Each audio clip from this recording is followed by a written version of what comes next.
제 성경으로는 구약성경 325페이지입니다.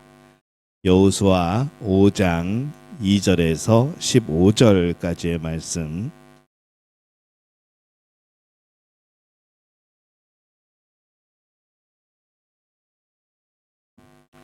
여호수아 5장 2절에서 15절까지 우리 한 목소리로 함께 봉독합니다. 그때에 여호와께서 여호수아에게 이르시되 너는 부실돌로 칼을 만들어 이스라엘 자손들에게 다시 할례를 행하라 하시매 여호수아가 부실돌로 칼을 만들어 할례산에서 이스라엘 자손들에게 할례를 행하니라. 여호수아가 할례를 시행한 까닭은 이것이니 애굽에서 나온 모든 백성 중 남자 곧 모든 군사는 애굽에서 나온 후 광야 길에서 죽었는데 그 나온 백성은 다 할례를 받았으나 다만 애굽에서 나온 후 광야 길에서 난 자는 할례를 받지 못하였습니다. 이스라엘 자손들이 여호와의 음성을 청종하지 아니하므로 여호와께서 그들에게 대하여 맹세하사 그들의 조상에게 맹세하여 우리에게 주리라고 하신 땅 곧 젖과 꿀이 흐르는 땅을 그들이 보지 못하게 하리라 하시매 애굽에서 나온 족속 곧 군사들 이 다 멸절하기까지 40년 동안을 광야에서 헤매었더니 그들의 대를 잇게 하신 이 자손에게 여호수아가 할례를 행하였으니 그래서는 그들에게 할례를 행하지 못하였으므로 할례 없는 자가 되었음이더라.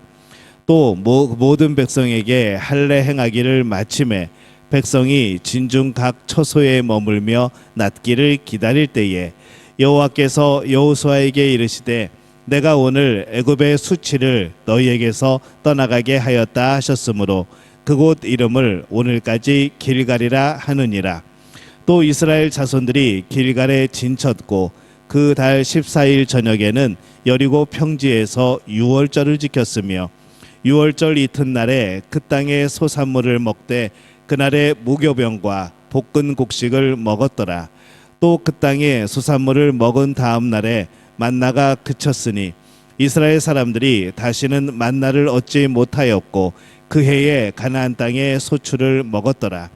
여호수아가 여리고에 가까이 이르렀을 때에 눈을 들어 본즉 한 사람이 칼을 빼어 손에 들고 마주 서 있는지라. 여호수아가 나아가서 그에게 묻되 너는 우리를 위하느냐 우리의 적들을 위하느냐 하니 그가 이르되 아니라 나는 여호와의 군대 대장으로 지금 왔느니라 하는지라. 여호수아가 얼굴을 땅에 대고 엎드려 절하고 그에게 이르되 내 주여 종에게 무슨 말씀을 하려 하시나이까. 여호와의 군대 대장이 여호수아에게 이르되 내 발에서 신을 벗으라. 내가 선 곳은 거룩하니라 하니 여호수아가 그대로 행하니라. 아멘. 자, 우리 옆에 분들에게 인사하겠습니다. 하나님이 우리와 함께 하십니다. 한 번 더 인사합니다. 복된 수요일 될 줄로 믿습니다. 오늘 인도네시아 이제 선거가 여러 개가 겹쳐서 진행이 되고 있습니다. 특별히 오늘 또 그래서 우리 수요예배에 오신 우리 남성분들 특별히 축복하고 또 환영합니다. 우리 남성분들에게 박수 한번 부탁드리겠습니다. 저도 남자입니다. 그래서 감사를 드립니다. 수요일에 이 수요예배를 드린다는 것이 이게 참 쉽지 않은 일임에도 불구하고 또 하나님을 사모함으로 나온 여러분들에게 하나님이 특별히 기억하시는 놀라운 복의 역사들이 나타나게 될 줄로 믿습니다. 여리고 성 정복 말씀은 너무나도 유명합니다. 하나님의 명령에 순종하여서 여리고 성을 돌고 7일째에 7바퀴를 돈 다음에 백성이 입을 모아서 소리를 쳤더니 성이 그냥 무너졌더라. 그러니까 우리가 전능하신 하나님을 신뢰하고 나아가면은 하나님이 그 어떠한 것도 무너뜨리신다는 것을 믿어야 한다. 우리는 이제 대부분 이렇게 설교를 하죠. 물론 아멘입니다. 이 말씀에 대해서 이의를 제기하거나 다른 의견은 없습니다. 그런데 우리는 이런 놀라운 역사 이면에 있는 사건들을 가끔 잃어버릴 때가 있습니다. 이런 놀라운 역사가 벌어질 때에 그냥 그것으로 끝나는 그런 사건이 아니고 사실은 그 역사 이면에 이스라엘 백성들이 준비해야 됐던 것들이 있었다는 것을 우리는 자주 지나치는 것이죠. 여리고성을 무너뜨린 분은 하나님이시지만은 그 일을 이루시기 전까지 이스라엘에게 요구하신 것이 있습니다. 이제 그것이 무엇인지, 또 여리고성과 같은 거대한 장애물이 우리의 인생을 막고 있을 때 그 성을 무너뜨릴 하나님의 개입을 우리가 소망을 한다면은, 그러면 우리가 또 준비해야 될 것은 무엇인지 오늘 함께 그 말씀을 나눠보려고 합니다. 이 창세기는요, 하나님이 아브라함을 비롯한 족장들에게 내 자손을 창대하게 하고 내가 우거하는 이 땅을 내 후손에게 주리라 라고 약속하신 그런 내용들이 등장을 합니다. 이제 그들이 이 땅을 떠나고 난 다음에 이제 출애굽기에는 종살이하는 이스라엘 민족이 이제 큰 민족을 이룬 다음에 모세에 의해서 자유를 얻는 그런 내용을 다루고 있죠. 이 여호수아서에는 요단강을 건너서 가나안을 정복하고 정착하는 그런 내용이 나옵니다. 또 이 여호수아서는 여호수아가 모세 시대를 마감하고 새로운 시대를 여는 그런 인물이 되었다는 것을 선포하는 그런 내용이 처음에 등장을 하죠. 과거의 지도자의 그런 이제 지도 체제가 종료가 되어지고 이제 새로운 지도자의 인도를 받게 되어지는 것, 이제 그것이 여호수아서의 처음에 시작되는 그런 부분입니다. 이 말씀을 보면서 그런 생각이 듭니다. 하나님으로부터 크게 쓰임 받던 이 사역자가 이 땅을 떠난다고 할지라도 하나님의 사역이 중단되는 것이 아니라는 것이죠. 하나님은 새로운 인물을 일으키시고 하나님의 선하신 섭리 또 뜻을 성취해 나가시는 그런 모습들을 우리는 성경을 통해서 봅니다. 결국 이것이 무슨 의미인가 하면은, 하나님은 하나님의 일은 한 개인의 역량 또 한 개인의 자질 이런 것에 달린 것이 아니라 능력으로 역사하시는 하나님께 달려 있다는 것이죠. 하나님의 일은 하나님이 하시는 겁니다. 하나님의 일은 하나님이 이끌어 가시는 겁니다. 우리는 사람이 한다고 생각을 하지만은 하나님의 일은 하나님이 하시는 겁니다. 오늘 우리가 이런 시각으로 오늘의 사건을 보게 되면은 이 또 다른 그런 모습들이 보여진다는 것이죠. 이 가나안에 들어온 후에 이스라엘의 앞에 나타난 것은 여리고성입니다. 여리고는 이스라엘의 남쪽 관문이죠. 지금도 이집트 또 요르단으로 향하는 그런 교통의 요충지가 되어집니다. 우리 지도 한번 볼까요? 이게 잘 보이시나요? 예. 여리고 찾으셨어요? 못 찾으셨어요? 대답이 없으셔요? 예, 한글로 되어 있습니다. 여리고 찾으셨어요? 예. 모압 평지에서 이제 요단강을 건너서 길갈에 머물렀고, 조금 지나면 이제 여리고가 있고, 더 나가면 이제 아이성이 있게 되어지는 것. 예. 네, 저기 지도에 여리고, 오늘 사건의 배경이 되는 여리고입니다. 약속의 땅 가나안은요, 당시에 매우 번성한 곳이었습니다. 이 성경 말씀에 보면 계속 젖과 꿀이 흐르는 땅이라고 그렇게 표현을 하는데, 사실 요즘에 우리의 시각으로 보면은 야, 이게 정말 젖과 꿀이 흐르는 땅인가, 이제 그런 약간의 의문이 듭니다. 근데 한번 이렇게 생각해 보면 되죠. 이 땅은 처음부터 비어있던 땅이 아닙니다. 오래전부터 번성한 문화들이 있었고요. 많은 사람들이 이미 자리를 잡고 살아가고 있었죠.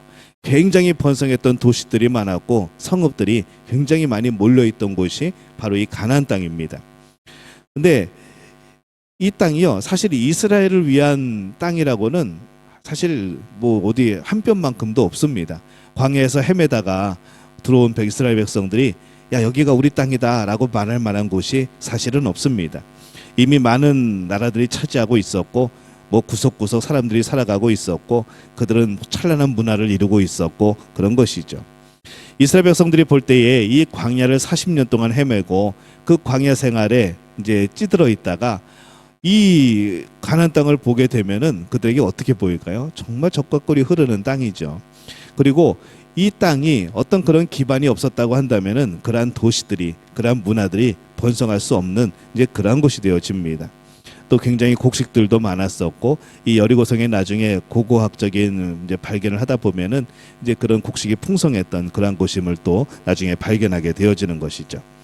그 가운데서도 물이 풍성했던 곳이 바로 이 여리고라는 곳입니다. 세계에서 가장 낮은 곳, 가장 오래되고 견고한 도시, 이제 그렇게 표현이 되어집니다. 우리 사진 하나 볼까요? 이게 여리고 이 서안의 요단강 서안의 도시에 있는 이 여리고 이제 그곳에 있는 이제 엘리사의 우물이라고 하는 그런 사진입니다. 근데 여기에 뭐라고 써 있는가 하면은 여리고 지구상에서 제일 낮은 곳 해수면 아래 1300피트 지점 만년의 역사 가장 오래된 도시의 평안을 누리는 곳 이렇게 써 있습니다. 그리고 다음 사진이요.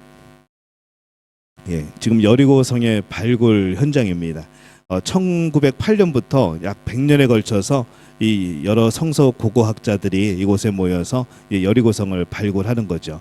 뭐 우리가 저기 살짝 보듯이 굉장히 성벽으로 여겨지는 그러한 돌들, 뭐 지금은 다 무너져 있지만은 그런 돌들이 보이고 이제 성의 규모를 짐작하게 하는 이제 그러한 모습들이 보여지게 됩니다. 1999년에 이 성서 고고학자 브라이언트 우드 박사가 논문을 썼는데요. 여기를 연구하고 논문을 썼는데 이 당시 여리고성이 얼마나 번창했는가 이제 구체적으로 보여주는 이제 그러한 내용들이 있습니다. 이 다음 그림 한번 볼까요? 네, 이게 이제 대사 추정해서 그려본 여리고성의 그런 모습입니다. 이중 성벽으로 되어 있죠. 이 브라이언트 우드 박사가 발표한 논문에 의하면은 여리고성은 외벽, 내벽, 이중 성벽으로 되어 있고요. 외벽을 아무리 뚫고 들어온다고 그래도 또 성벽이 있어가지고 이 내벽을 또 뚫어야 또 들어올 수 있는.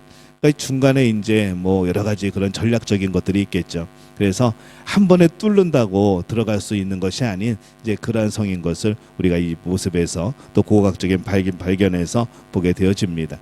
그러니까 이 밖에서 이스라엘 백성들이 저 여리고성을 보게 될 때에 한편으로 얼마나 한숨이 나왔을까라는 생각이 드는 거죠. 뭐 변변찮은 무기가 있는 것도 아니고 뭐 그 당시에 뭐 대포가 있는 것도 아니고 그냥 광야를 헤매다가 그냥 들고 있던 막대기 이제 그런 것들이 이제 자기들의 무기가 되어지고 뭐 돌들이 무기가 되어지는데 그것을 가지고 저 성벽을 뚫고 가야 된다는 이제 그런 생각을 했을 때 이제 얼마나 한숨이 나왔을까라는 그런 생각도 해봅니다. 이 여리고 사람들은요, 근데 광야에서 이스라엘 하나님이 어떤 기적을 베푸셨는지 듣고 사실 두려워서 성문을 꼭 닫고 있었습니다. 이스라엘 백성들은 저 여리고 성이 또 우리 가데스 바네아에서는 그곳에서 정탐꾼을 보낸 사람들이 이 사람들의 모습을 보면서 그냥 잔뜩 쫄아가지고 이렇게 왔지만은 오히려 여리고 사람들은 저 안에서 벌벌 떨고 있는 거죠. 하나님이 저들이 섬기는 하나님이 홍해를 갈랐대. 저들이 광야를 40년 동안 헤매는데 굶어 죽지도 않았대. 농사도 안 졌는데 안 굶어 죽었대. 전쟁에서도 이겼대. 막 그런 이야기를 들을 때마다 이 사람들은 두려운 겁니다. 그러니까 저 튼튼한 성벽에 저 훌륭한 군사적인 요충지에 근데 저기를 문은 꼭 닫고 계속 경계하고 있는 거죠. 그러니 이게 또 여리고를 침략하기가 뭐 쉽겠습니까? 이 여리고성은요 가나안으로 들어가는 관문이었기 때문에 이스라엘 백성들이 반드시 정복해야 되는 그러한 곳이었습니다. 근데 아무리 봐도 누가 봐도 승산이 없는 전투이기는 합니다. 이 하나님이 여호수아에게 나타나셔서 몇 가지 지시를 내립니다. 이 전쟁하기 전에 하나님이 명령하시는 거죠. 근데 하나님이 원하시는 것은 무엇이었는가 하면은 야 군대를 재편해라, 너희들이 군사훈련을 해라, 무기를 만들어라, 이런 전투력이 아닙니다. 오히려 하나님 앞에서 이 백성들의 거룩함, 정결함, 온전한 신뢰 이것을 요구를 합니다. 그래서 하나님은 첫 번째로 할례를 행하라고 말씀을 합니다. 이로써 이스라엘은 하나님 앞에 불순종했던 1세대의 수치를 벗어버리고 이제 하나님의 언약의 백성으로 새 출발하게 되어지는 거죠. 그래서 그곳 이름을 길갈이라고 짓게 됩니다. 이 할례를 받는다는 것은요, 하나님이 아브라함에게 주셨던 이 언약의 상속자인 것을 증명하는 그러한 행위입니다.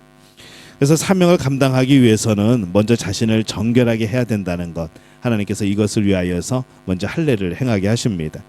근데 문제는 이게 참 쉽지 않았다는 것이죠. 여리고성을 목전에 두고 소독한 칼이 있는 것도 아니고 부싯돌로 할례를 행합니다. 이게 여리고 사람들이 보면은 굉장히 어리석게 보이는 겁니다. 또 회복하려면은 뭐 일주일에서 한 달 정도 걸리는데 이 더욱더 그 사이에 쳐들어오면 어떡합니까? 이 대책이 없는 거죠. 만약에 여리고 사성 사람들이 이것을 알았다면은 또 하나님이 두려움으로 그들을 묶어놓지 않으셨다면은 아마 그들은 바로 기습을 해왔을 겁니다. 이스라엘은 그냥 패하는 거죠. 이해할 수 없는 하나님의 명령이 하나님으로부터 주어졌지만 이 여호수아 그리고 이스라엘 백성들은 그것을 순종을 합니다. 두 번째로 하나님께서 뭘 요구하시는가 하면은 이스라엘 자손들이 율법의 규정대로 여리고 평지에서 유월절을 지키라고 말씀을 합니다. 지금 굉장히 급한 가운데 있는데 이 절기를 지키라고 하는 거죠. 이전에 이스라엘 백성에게 주셨던 승리를 기억하라는 겁니다. 오랜 광야 생활로 힘해져 갔던 이 유월절의 의미, 그것을 되새김으로 인하여서 이 싸움을 위한 영적 준비를 하는 것이죠. 한 세대 전에 역사하셨던 하나님의 놀라운 역사를 다시 한번 떠올리고 오늘 여기에서도 그 하나님의 놀라운 역사를 기대하는 것, 그때 역사하셨던 하나님이 지금도 역사할 것이라고 믿는 것, 그래서 이 유월절을 지키라고 이렇게 말씀을 합니다. 그래서 이 우리가 절기를 지킨다는 것은 1년에 우리가 뭐 여러 가지 절기들이 계속 반복돼서 돌아가지만은 부활절이 또 왔네, 추수감사절이 또 왔네, 성탄절이 또 왔네, 우리 막 계속 그러지만은 우리가 그것을 통하여서 다시 한번 예수님을 생각하는 거죠. 그리고 그때의 사건들, 그것을 기억하면서 오늘날에도 역사하시는 하나님을 계속해서 기억하는 이제 그러한 것이 바로 교회력이고 또 절기를 지키는 우리의 그런 마음이 되어지는 겁니다. 그래서 제가 우리 주보에 계속해서 실어놓죠. 이렇게 관심이 없으신 분들도 많지만은 요즘 지금은 어떤 절기입니다. 지금은 주연절입니다. 지금은 사순절입니다. 또 어떤 절기입니다. 어떤 절기입니다. 맥주감사절입니다. 추수감사절입니다. 계속해서 주보에 올려놓는 이유가 그겁니다. 이 교회력이라고 하는 거거든요. 1년 동안 늘 우리가 말씀과 더불어서 그 교회력에 따라서 하나님을 기억하고 살아가는 것, 이제 그것이 우리의 신앙의 생활이기 때문에 주보에 계속해서 그거를 집어넣는 겁니다. 잘 보시고 모르는 거 있으면 물어보시고 이때는 뭐 하는 겁니까? 라고 물어보셔도 됩니다. 그렇게 주보를 보시면서 지금 이 교회력에서 1년의 교회력에서 어느 쯤에 해당되는지 이거를 또 잘 새겨보는 것도 또 신앙생활에 굉장한 유익이 될 줄로 압니다. 그래서 하나님의 역사를 또 기대하면서 이제 절기를 지키죠. 그리고 하나님은 이 두 가지를 통하여서요, 이스라엘 백성으로 하여금 이 가나안 땅을 차지할 이런 영적인 준비를 하시게 합니다. 땅을 주시겠다고 하신 분은 하나님입니다. 그래서 이 백성들의 노력과 힘으로 그 땅이 쟁취되어서는 안 되는 것이죠. 왜냐하면 내가 너에게 그 땅을 주겠다라고 말씀을 하셨거든요. 너희들이 노력해서 그 땅을 얻게 하겠다가 아니라 내가 그 땅을 너에게 주겠다라고 말씀을 합니다. 그러니까 만약에 백성들이 자기들 힘으로 그 땅을 얻으면 그건 자기들이 얻은 거죠. 자기들이 잘해서 얻은 거죠. 그렇게 돼서는 안 되는 겁니다. 그래서 이 약속에 신실하신 하나님이 은혜를 베푸시는 형태가 다른 겁니다. 만약에 너희들이 그 땅을 차지할 때에 내가 너희를 도와주겠다라고 한다면은 백성들이 열심히 군사훈련하고 노력하여서 그 땅을 차지할 때 하나님이 도와주시는 거겠죠. 하지만은 이 땅은 하나님이 주시겠다고 한 땅입니다. 사람의 공로가 아니게 되어지는 것이죠. 그래서 싸움은 하나님의 몫이고 백성에게는 정결과 순종만이 요구가 되어지는 겁니다. 한번 따라해 볼까요? 싸움은 하나님의 몫이고 우리는 정결하고 순종해야 된다. 이게 이 땅에서 우리가 살아가는 삶의 방식이어야 됩니다. 이 정결을 요구하신 이유 중에 하나는요, 이 가나안 지역에 퍼져 있는 이 죄악 때문이었습니다. 물질적으로는 적과 꿀이 흐를지 몰라도 이 가나안은 영적으로 보면은 굉장히 부패한, 하나님 보시기에 굉장히 가증스러운 그런 곳이었던 거죠. 수없이 많은 우상들이 있었고 점술도 있었고 성전 창개들도 있었고 어린이를 제물로 바치는 그런 사악한 의식들이 계속해서 유행하고 있던 곳입니다. 그래서 어떻게 보면요, 이스라엘은 가나안에 대한 하나님의 심판의 도구가 되어지게 되는 거죠. 근데 거기서 살아남은 사람이 있습니다. 회개한 사람만이 그 심판에서 헤어나올 수 있고 살아남을 수 있었죠. 이 라합의 가정이 그 심판의 속에서 살아남게 되어집니다. 이런 생각을 해봅니다. 과연 나는 누구의 편인가? 이 하나님은 이스라엘 백성들이 영적으로 준비되었을 때에 이제 그 여호와의 군대 장관을 보냅니다. 이제 전쟁을 주관하여서 직접 싸우시겠다는 거죠. 그런데 그를 대하는 여호수아의 말에서 좀 생각해 볼 것이 있습니다. 여호수아가 이제 갑자기 이제 둘러보다가 맞은편에 칼을 빼든 사람 한 사람이 서 있는 것을 봅니다. 깜짝 놀라죠. 그러면서 그가 이렇게 물어봅니다. 너는 우리를 위하느냐 우리의 적들을 위하느냐? 한마디로 표현하면은 너는 우리 편이냐 적군이냐라고 물어보는 거죠. 근데 그 사람이 이 상대편 사람이 엉뚱한 대답을 합니다. 나는 당신 편입니다라고 대답하면 되는데 이 사람이 뭐라고 대답을 하는가 하면은 나는 여호와의 군대 장관으로 지금 왔느니라라고 대답을 합니다. 참 애매하죠. 그러면은 우리 편인 거 맞겠죠. 이제 그런 거죠. 야, 너는 적군이냐 우리 아군이냐 적군이냐 그러는데 나는 하나님 편이다 그렇게 말을 하는 겁니다. 이 승패의 열쇠를 쥔 군대 장관은 오직 하나님 편에 있는 자를 돕는다는 것이죠. 그래서 이 대답이 참 중요한 대답입니다. 나는 여호와의 군대 장관으로 지금 왔느니라. 너는 아군이냐 적군이냐? 아니 나는 하나님의 편이다. 나는 하나님 편이다라는 것이죠. 그래서 우리는 하나님이 누구의 편을 들어주시는가? 우리는 자꾸 이것에 관심을 가집니다. 하나님이 과연 내 편인가? 하나님이 다른 사람의 편인가? 하나님이 저 사람 편인가? 아니면 내 편인가? 우리는 자꾸 여기에 초점을 맞추죠. 그래서 내가 옳은가? 그 사람이 옳은가? 우리는 자꾸 이것을 판단하려고 합니다.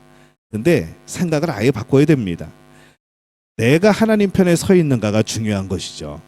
하나님이 기준이고 그 하나님 편에 내가 서 있는가 이것이 가장 중요한 것이지 하나님이 저 사람 편인가 내 편인가 이것이 중요한 게 아니라는 겁니다. 이미 하나님이 저 사람 편이냐 내 편이냐 이것을 가지고 계산하기 시작하면은 이미 그거는 실패한 겁니다. 하지만은 내가 하나님 편에 서 있는가 내가 하나님 편에 서 있지 못한가 이것을 점검할 때에 우리는 그건 살아있는 신앙이 된다는 것이죠. 과연 우리는 하나님 편에 서 있습니까? 하나님의 뜻과 계획에 걸림돌이나 어떤 장애물로 내가 그렇게 작용하고 있는 것은 아닌가 그런 생각도 해보게 되어지는 것이죠. 저는 믿음의 가족들이 항상 하나님 편에 서는 그런 복된 분들이 되어지시기를 예수님의 이름으로 축원합니다. 예수님을 만나기 전에 이 바울은 그의 모습을 보면 그렇죠. 교회를 핍박하고 교인들을 괴롭히고 죽이는 살인자였고 폭행자였습니다. 예수 믿는 사람들을 잡아 가두고 죽이는 일이 이스라엘 하나님을 기쁘게 하는 것이라고 확신을 했습니다. 이 결국 부활하신 예수님을 만나고 나서야 그는 깨닫고 회개하는 것이죠. 예수님 편이 되고 나서야 내가 예수님 편이 되고 나서야 정말 그게 어떤 게 옳은 것인지 그때서야 판단이 되는 겁니다. 정말 우리는 하나님 편에 서 있는 것일까? 우리 자신을 항상 돌이켜 봐야 됩니다. 그리고 속히 돌이켜서 하나님 편에 서는 우리 모두가 되어주시기를 바랍니다. 눈앞에 나타난 이가 여호와의 군대 장관임을 이제 알아차렸습니다. 그러니까 여호수아가 곧바로 얼굴을 땅에 대고 엎드려 절을 합니다. 그리고는 말하죠. 내 주여 종에게 무슨 말씀을 하시려나이까? 이후에 여호수아와 이 백성의 순종은 전쟁의 양상을 바꿉니다. 이제 세속적인 전쟁이 아니라 거룩한 전쟁이 되어지는 겁니다. 하나님이 개입하시는 전쟁, 하나님이 앞장서시는 전쟁이 되어지는 것이죠. 하나님께서 친히 싸우시는 전쟁, 그러니까 여리고 대 이스라엘이 아니고 여리고 대 하나님이 되어지는 겁니다. 그러니 그 전쟁 누가 이기겠습니까? 뻔한 거죠. 하나님이 이기시는 겁니다. 우리는 자꾸 사람과 사람이 전쟁을 하려고 합니다. 어떤 개념과 어떤 개념들이 전쟁을 하려고 합니다. 어떤 사상과 어떤 사상이 전쟁을 하려고 하는 것이죠. 우리가 영적인 전쟁을 할 때도 우리와 이 세상의 어떤 그런 물질적인 그런 가치관들이 자꾸 전쟁을 벌이려고 합니다. 근데 이것은 사실 우리 전쟁이 아니라는 것이죠. 우리의 모든 삶은 하나님 대 그들입니다. 하나님이 싸우시는 전쟁입니다. 우리는 하나님이 앞장서시고 그 뒤를 따라가면 된다는 것이죠. 하나님의 전쟁이기 때문에 하나님이 앞장서시는 것이고, 하나님의 전쟁이기 때문에 하나님 방법대로 진행되는 것이고, 하나님의 전쟁이기 때문에 하나님이 영광 받으시는 겁니다. 그게 우리의 영적 싸움의 실제적인 모습이라는 것이죠. 이 여호수아는요, 이번 전쟁에서도 이 순종과 믿음으로 이길 것을 확신을 했습니다. 사실 군대 장관의 지시는 누가 보아도 터무니없는 것이죠. 사실 여호와의 군대 장관 그러면은 뭔가 기가 막힌 막 전술이나 전법이나 이런 것을 사용해 볼 만한데, 그 내용이 그렇습니다. 6일 동안 아무 소리 없이 매일 성 한 바퀴씩 도는 것. 그리고 7일째는 성을 7바퀴 돌고 큰 소리를 외치면 견고한 성벽이 무너지는 것. 이게 작전입니다. 어떻게 보면은 이 안 믿는 사람들이 볼 때는 이 여호와의 군대 장관이 정말 이게 전략이 없다는 거죠. 6일 동안 무슨 구경하러 가는 것도 아니고 성벽 6바퀴 돌고 하루에 한 번씩 6번 돌고 마지막에 7째 날에는 7바퀴 돌고 큰 소리를 외치고 이게 어떻게 전략입니까? 이스라엘을 보면서 여리고성 사람들이 보면서 아마 비웃었을 겁니다. 어쩌면요 아마 분명히 그랬을 겁니다. 이스라엘 진영 속에서도 입이 거친 사람들은 틀림없이 지금 여호와의 군대 장관이 뭐 하는 거냐고, 여호수아 당신 뭐 하는 거냐고 아마 수군거렸을 것 같습니다. 굉장히 비난을 받고 있었겠죠. 근데 여호수아와 이스라엘은요 순종하기로 믿기로 작정을 합니다. 절대적인 순종이 절대적인 승리를 보장한다는 것을 그는 알고 있었던 것이죠. 그러면 놀라운 일을 행하시는 하나님이 승리를 주실 것이라는 것 믿고 있었던 겁니다. 그래서 이 성벽을 돈다는 것은요 순종의 시험입니다. 믿음의 시험입니다. 순종할 줄 아는 사람, 곧 승리를 주시는 하나님의 선하심을 맛보게 되어지는 그러한 작전이었다는 것이죠. 이 순종할 때는요 인내해야 됩니다.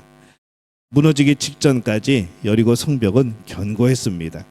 그래도 한 바퀴 돌 때마다 뭐가 조금 벽돌도 떨어지고 금 좀 가고 땅 좀 흔들리고 그럼 얼마나 좋습니까? 근데 그런 일이 일어나지 않았습니다. 그래도 묵묵하게 기도하며 그들은 행진하는 겁니다. 그러다가 마지막 날에 7바퀴를 돌고 큰 소리로 외칠 때에 성벽은 한순간에 무너집니다. 이것이 바로 순종하는 자가 인내해야 되는 이유인 것이죠. 우리는 기도하면은 당장 우리는 뭔가 이루어질 것을 기대합니다. 뭐 그런 경우들도 있습니다.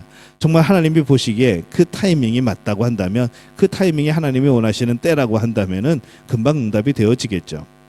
근데 우리가 기도해봐서 알지만은 대부분 응답은 어쩔 때는 한참 뒤에 이루어지는 그런 일들이 많습니다. 그 사이에 인내해야 되는, 그 사이에 믿음으로 나의 마음을 지켜야 되는, 또 잠잠히 하나님을 바라보아야 되는 그러한 시간들이 우리에게 있는 것이죠. 순종의 열매를 우리가 따려면요 기도의 분량 또 믿음의 분량이 찰 때까지 우리는 인내를 해야 됩니다. 우리 그림 하나 볼까요? 예, 여리고성의 함락이라는 작품입니다. 라파엘로의 조수가 그렸고요. 프레스코하고 바티칸 시스티나 성당 라파엘로의 방에 그려진 이제 작품입니다. 하나님의 천사가 깃발을 들고 앞장서 있고 또 법궤를 맨 제사장들, 또 나팔 부는 제사장들, 그리고 뒤에는 무장한 사람들이 따릅니다. 외칠 때 이제 성벽이 무너져 내리는 모습, 저 멀리 성벽들이 무너지는 모습이 이렇게 그려져 있는 그런 작품입니다. 이 여리고성의 함락이라는 그런 작품이죠. 이 요단강을 건넌 여호수아 그리고 이스라엘이 직면했던 첫 관문은 이제 견고한 여리고성이었습니다. 이제 그 성은 사실 인간의 힘으로는 정복이 불가능한 그런 것이죠. 고고학자들이 연구하고 좀 이렇게 조사를 해보니까 이 성벽이 밖에서의 어떤 외력으로 무너진 것이 아니라 안쪽에서 너무 무너졌습니다. 그러니까 방향이 다르거죠. 보통 밖에서 공격을 하면은 그 자리에 내려앉으면서 이제 그렇게 되어질 텐데 이제 나중에 고고학자들이 연구를 해보니까 안에서부터 무너지게 되어지는 이제 그러한 구조로 무너졌다고 그럽니까? 하나님이 함께 하신 거죠. 이제 그런 여러 가지 증거들에 의해서 또 어떤 분들은 그런 얘기들도 있습니다. 하도 이제 오랫동안 둘러싸여 있으니까 이제 여리고 사람들이 굶어 죽었다. 근데 나중에 고고학자들이 밝혀보니까 이 불에 탄 곡식들이 많이 쌓여 있는 것도 발견이 되어집니다. 근데 그런 화석과 같은 이제 그런 모습들도 발견이 되어지는 거죠. 뭐 음식이 없어서 굶어 죽은 건 또 아니라는 거죠. 하여튼 뭐 성경에 나오는 여러 가지 말씀들에 대해서 그게 아니라는 것을 증명하기 위해서 오늘도 열심히 땀 흘리며 수고하는 많은 분들이 있는데 이 성경 말씀은 믿음으로 보는 겁니다. 하나님은 백성들에게 정결할 것을 요구를 했습니다. 그러면서 할례를 요구를 하셨고 유월절을 지키기를 요구를 하십니다. 또 여호와의 군대 장관을 보내서 믿음과 순종의 시험을 하시죠. 그렇게 해서 이스라엘 백성들은 이 가나안 땅을 점령하는 이제 첫 번째 단추를 잘 끼우게 됩니다.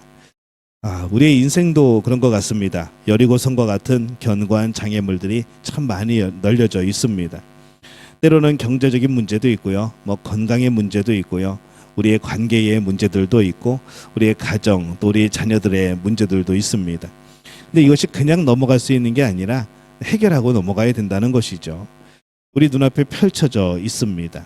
그리고 하나하나 그것이 하나님의 영역이 되어지고 하나님의 능력으로 승리하게 되어지고 이제 그런 가운데 우리는 하나님과의 신뢰를 쌓아가는 겁니다.